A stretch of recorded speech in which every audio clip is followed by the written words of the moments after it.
Hello, everyone, and thank you for tuning in to Rise Above TV, where we are empowering humanity and supporting unity. You're watching P3, the place where we feature individuals who have tapped into their power, passion, and purpose.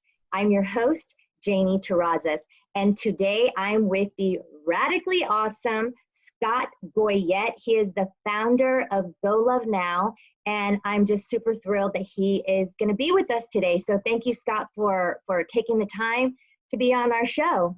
As always, my pleasure.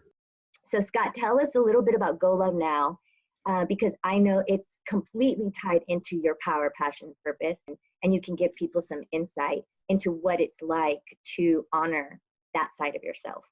Absolutely, absolutely. And it can be difficult too, because, all of us have this big vision that we want to save the planet and do all these great things, but then we're tasked with the idea that we need to make money and support our families. And sometimes that dichotomy, we really get confused of how to make both happen. And so what I tried to do, and let me back up a tiny bit, as a business professor, because one of the many hats that I wear, I'm a business professor at the college level, and I do motivational speaking, as you know, and I'm the founder of L.O.V.E now. As a business professor for the last 12 years, one of the first things I ask my students when they roll into the classroom is, what do you want to be when you grow up? And 12 years ago, what I noticed was kids would say, I want to be a CEO, I want to own my own company, I have this vision, and they were relatively clear. I would say 70, 80% of the kids, had a decent vision considering that they're 18, 19, 20 years old. Then fast forward about 10 years, a couple of years ago, I was asking the same questions and they'd say, I don't know, I'm not sure, maybe, possibly. And there was a lot of skepticism about what they were going to do. Now, there's two reasons for this I learned. One, they started to lack loving themselves. They lost that loving feeling for themselves. So they no longer believed that they were capable. And then I think that was being echoed by the world around them. They'd see the divides that we're looking at politically. They'd see, adults saying, oh, kids nowadays, they're entitled, they're stupid, they all got trophies, and they were really beat up mentally. And so nobody's fault. It's not important whether it's right or wrong. What I saw was an opportunity, not a problem, to teach kids and teach adults how to love themselves a little more. So as you know, I came up with the L.O.V.E acronym, or I should say this, I did not come up with the L.O.V.E acronym. The universe spoon-fed it to me one day at about midnight, right? You know how that works. I love it. And you and I love acronyms. That's one of the things that connected us when we first talked. Yeah, and the reason, I'm not even so sure that I'm in love with the acronym. I'm in love with the usability of the acronym, because whatever we can hand somebody to make them remember is a great tool. So I think both of us would agree, through storytelling, through acronyms, anything like that that's memorable, I want to just make sure that you go, oh, that was that thing. So we make it plain and simple. We're teaching you to love yourself more. So the acronym is L.O.V.E. It's L-O.V.E. It's listen, observe, voice, and empathize. And the listen component is twofold. As of every one of the four letters in the acronym is twofold. It's listen to yourself, to your intuitive being, to all that is within, the creator within you. And once you do that, what's going to happen is angels will show up around you. Those people who are bringing messages, and angels don't come with wings. Angels come with lessons. It might be a lesson you don't even want, but they will show up ready to deliver so that you can ultimately graduate from Earth University. So the L component, we've got the listen to yourself and others, then the observe. This isn't just a gentle observance. This isn't passive observance. We're teaching active observance. So first and foremost, today, I needed some more self-care. So I'm observing my needs. I took a little nap early. Now I feel a little more refreshed. Going to get some more stuff done. Yeah. So my observance of myself and loving myself enough allows me to go out. Let's say if I'm a student on the schoolyard and somebody's bullying, or somebody's not letting somebody sit at the lunch table, I can go out now and, with that love for myself, take active observation to a level of actually taking action. Yeah. And that's what we're teaching. The V, and we know this is so crucial. We've all built an identity from the time we were kids, and part of that identity has been built with the words of other people. In fact, most of it has. We're one of the interesting animals that doesn't jump out of the womb and start acting like that being. We've got to be nurtured and nurtured. And in that development, we're given an identity that is not our own. It's whoever raised us and those who've nurtured us. So in that, sometimes we get some negativity that's not intentionally harming us, but is. So we hear that, You're not that smart. Don't do that. That's not important. You can't do this. You can't do that.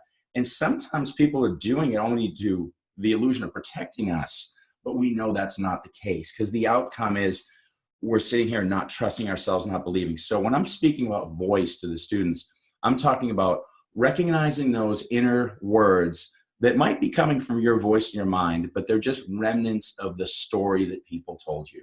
And we're no longer going to accept that, because what happens is, if I'm speaking that negativity saying, Scott, you can't do this, art's never going to make you a living, I don't know if that's going to work for you, what am I going to do to you? I'm going to meet you and I'm going to repeat it. So that voice is literally carrying so much weight that we're going to take that voice and it's going to continue to talk the negativity. So we're not doing that anymore. That game's over. Somebody telling you that you can't do it, they're full of crap. We're not playing that game. Yeah. And then the final piece in the L.O.V.E model is empathy. And that's just all around. It's empathize with all, inclusive of yourself. Everyone's got a story. We're all doing some rebuilding. We're all doing some trauma healing. And that's what Earth University is recognizing those things that have been a part of our existence and being, which we no longer see as truths. And we're going to fix that. We're going to heal that. And we can do it independently and together. We all need to retreat, have our time alone, and we all need to empathize with all outside of our own being. So, I built a lot more since then, some other models, but that's the base model of the Go Low Now program. Yeah, and I really love it because it's about inclusion, it's about unity, it's about finding unity in diversity, expanding perspectives, understanding how your mind and your body work, and having this other way of seeing self. You had a really rough kind of childhood, which is why you're able to relate to a lot of these students that don't have these like hunky-dory homes, where does your resilience come from? Yeah, that's a beautiful question, and I like that, and I ask that to others, and we talk about this a lot, because one of the other models, the FEAR, the FAIR model, is forgive, eliminate beliefs that no longer serve you, accept others where they are on their journey, and yourself, and rise up and be resilient. And we talk about this all the time. Can you build resilience? Can you build grit? It's a great question, and here's my thought process on that. First and foremost, it starts with belief. Just the fact that we're even asking the question almost questions it. And I think one of the worst things that we can do is compare ourselves. So somebody who might have more resilience and more capable of working through things, we start to say, but I'm not them. And then we honestly deny the idea that we have the capacity to be resilient. So here's what I would suggest to all of us. Imagine that we're all in one schoolhouse in Earth University, okay? Let's say that we've got people who are in pre-K and PhD students, but we all work in one schoolhouse. If you're in 8th grade comparing yourself to a PhD program student, you're always going to feel stupid. But here's the deal. Nobody is supposed to be at the peak of enlightenment or that ultimate process all the time. We're in Earth University. So as I sit here, let's pretend that I'm in 2nd grade as far as my resiliency. If I'm looking around, the majority of people feel more resilient. The way to create resiliency is belief. So first and foremost, I would say, I know I can. So doing everything that L.O.V.E model is I listen more. And don't forget too, it's listen, observe, voice, and empathize. It's my senses, interactions with the world. I'm fine tuning those. I'm making those senses in that interaction. I'm turning that up, turning it up. So as that's happening, what's going to be the outcome is we're going to be able to build up things like resilience, because we're going to start to believe in ourselves. So I would say that resiliency is actually a byproduct of loving yourself more. Would be the simple way to phrase it. And it's in that process, you start to trust your voice. It's like reconnecting with all the parts of self like you're talking about. And really, when you were talking about the senses and really becoming more self-aware and igniting those, one of our senses is our intuition, which is connected to the brain and the heart. We have a brain in the heart, a brain in the stomach, and then we've got this brain. And now we realize emotional information is traveling through here. This is 5,000 times more electromagnetic than the brain, there's a reason for that. And so love is really what makes the world go round, being that all of creation kind of comes from this quantum field of universal, unconditional love, that's right, entanglement. We're all impacting one another. What we speak can either build someone up or tear them down. Listening is a big one, listening compassionately to other people, learning how to do that. And I know that a lot of what you teach is, even in corporations, is how to become more kind and more civil, Sure. you meet other people, especially people that are like different from you. So along your journey, you had people kind of throwing their fears onto you, I'm sure, time and time again, and you continue to listen to yourself and move forward. So what has it been like? Because you lived a life where you weren't really in your power, passion, purpose, and then now you had this other part of your life that you'll continue where you are. What's the difference in the feel of that? Perfect question. And I'm sure there's a lot of people here on the journey who are sitting in a space that they were brought into organically. You go to school, you're making your money, you've got a relationship that seems perfect on paper. How do you either modify that to become the person you want to be, or how do you step outside of that and rebuild? And we're in a scary time. You see people who want to hold on to, well, this is just the way it is. Well, my partner, they love me even though they don't act that way or whatever. So here's where I want to go with this. I was in a space where everything was perfect on paper. If you look from the outside looking in, excuse me, if you look from the outside looking in, what was ended up happening was I was getting the grades I needed. I knew how to manipulate teachers. I was good at sports. I end up getting the good job. I buy an RV. I meet a beautiful woman. We drive around the country. We go to graduate school. We start making a bunch of money. We buy a house. Everyone's like, man, you got it down with science. And I'll be honest with you, according to the way the game was laid out, I was a winner. No question. Right? No question. Absolutely, yeah. But then, I got into the phase where living in my own brain was a nightmare. And I realized as a kid, my trauma response was, I'll beat you at sports. I'll get a better grade than you. I'll run faster than you. And you always had something in front of you because they were giving me, sports, classes, this. Once I really had to sit in my own brain and start thinking about what's going on up there, it was just a battlefield. And so suddenly cocaine or ecstasy or whatever started to become really cool because I found a way that I could escape. So I would still excel at everything else, but use these things and abuse things. And so everything I was doing, I was excelling. I could do way more cocaine than you. I could do more hits of X and still survive. I could still beat you in a race. But what's that doing on the soul? What's that? Eventually there's this brawl.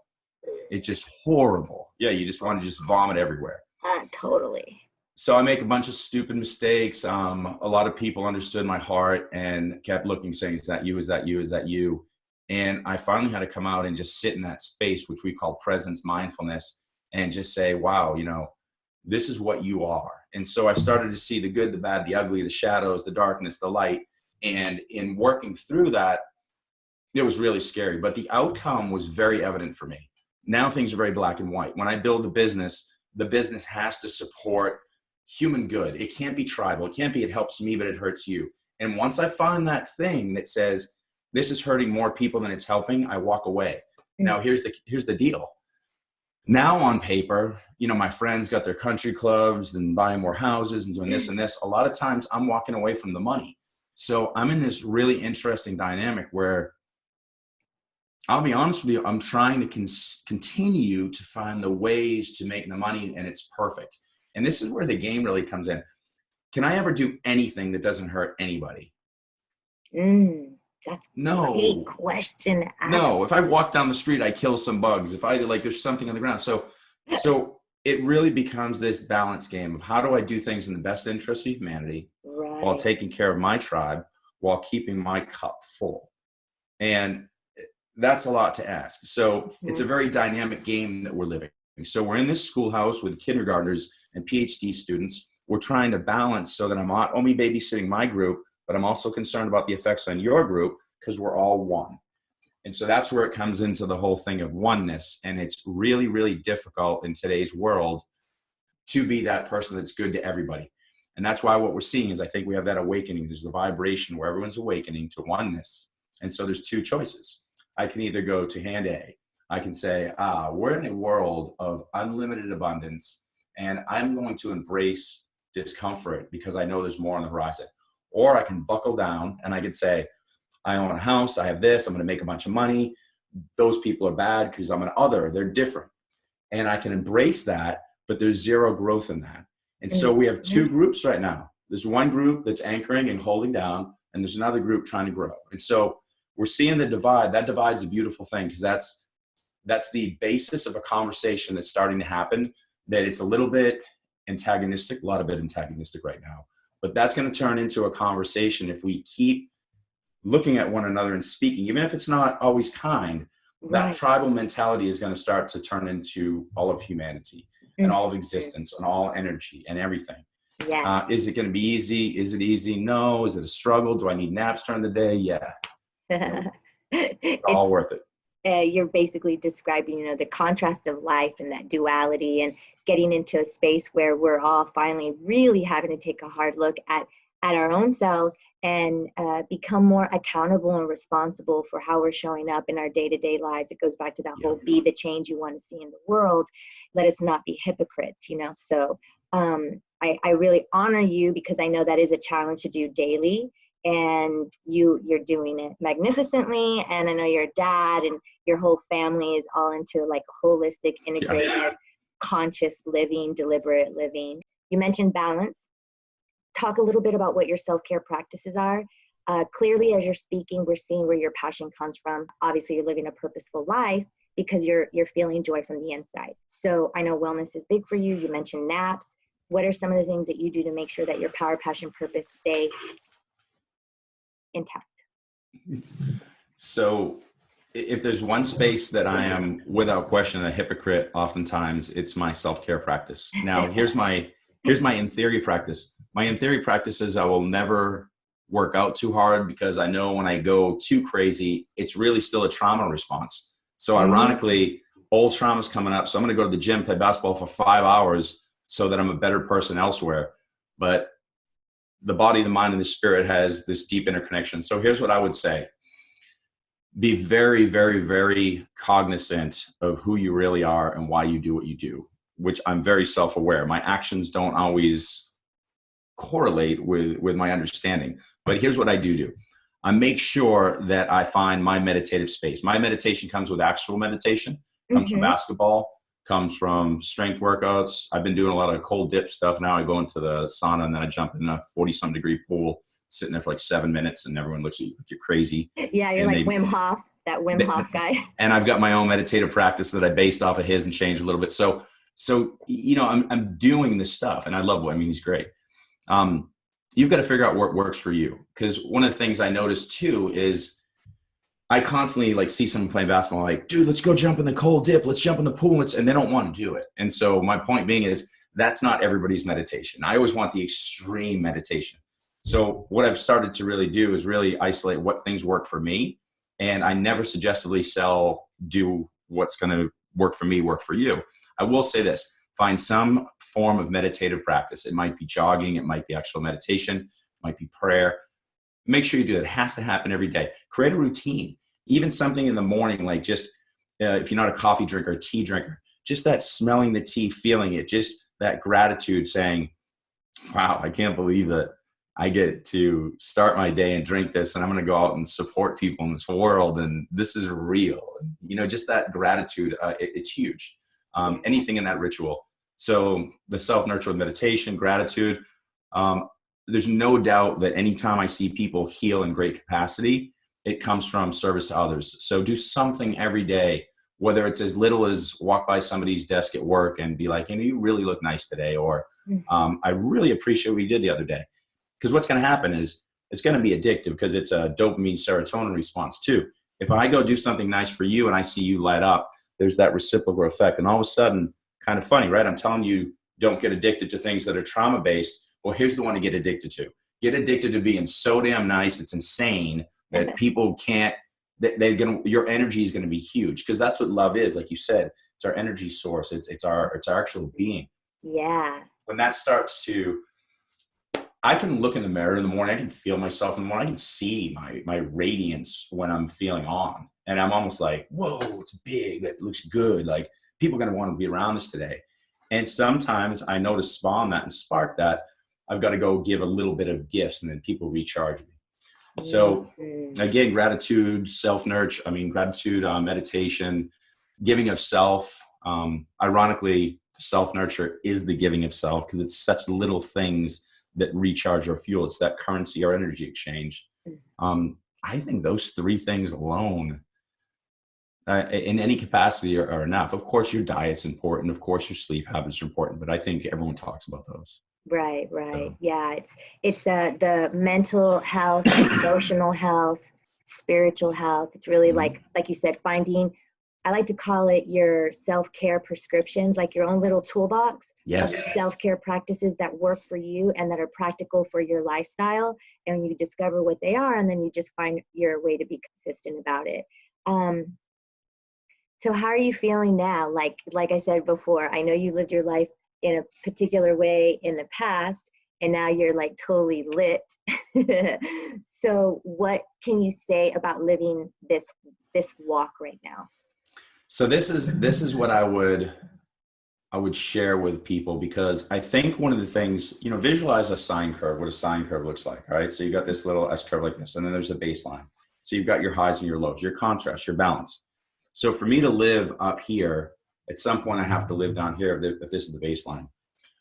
One of the things for me that was extremely scary, and I know there's other people out there like me, would be thinking, I have to have these highs because that's what life's all about. And we had this illusion that if we took things to a baseline down here, that it was going to be boring. And why do I even exist? Here's my challenge, and my challenge to you. And I want people to really take a chance and try this out, because I used to have to chase that. I have to beat somebody, win the game or do the drug. So it's going to come with a low.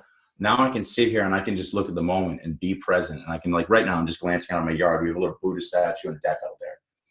And it's just really cool. I'm just sitting here just like, maybe I'll just go sit out there right now, or I look this way and we got this really nice couch and pictures of my daughter up there and plants. And I'm just thinking, like, that's really cool. Where before I would have walked by that and said, when can my next victory come? So everything really does come back to mindfulness and presence. Yeah, Sitting just here in the moment. sorry, go ahead, say that again. No, it's slowing down, sitting in that Yes. moment. When I wake up and I watch my daughter walk out to school, and I'm just like, oh my God, this is amazing. That is as good as any last minute shot I hit in a game, or a line before going to some big party, or getting a great grade, or getting a $10,000 check. There's nothing like it. So really, it's reframing. And let me mention this. A lot of your reframing of how you view your life, think of this. Don't embrace shame, reframe, because we sit in this space of shame, like, I have to have this, I'm not good enough, and it's all chasing stuff. So when we get out of that space, that, maybe another one to throw in there would be blame. I'm just coming up with this off the top of my head, but so, don't blame, don't blame, shame, reframe, because we sit in that space of shame and we just think we're not good enough. So we're chasing something.